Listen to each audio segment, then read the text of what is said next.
You are the author of a book that's just been released, Trace Vampires, and I'd like to ask you a few questions. First, how did you come up with the storyline? I was living in Baja California at the time, and I was traveling back and forth up to San Diego.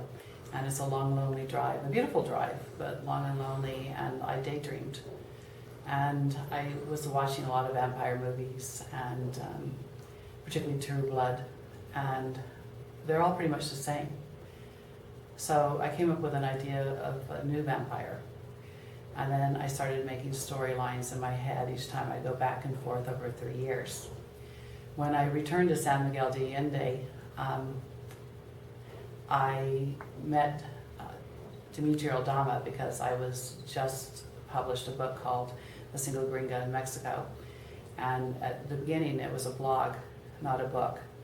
And he's a vampire writer from Dallas. So he, in his research one night, found my most read chapter, which was titled Skinned Alive by a Vampire in Eye Heat, and he contacted me. We became friends, and then he asked me to proof one of his books for him.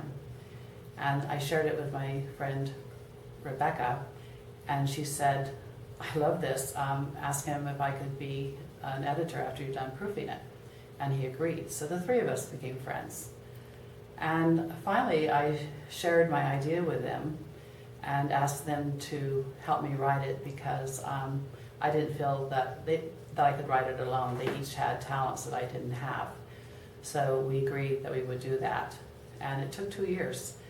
We have the present one published. We're having a book signing March 20th. But we have book 2 almost done. And we actually have the ending, which is in book 3.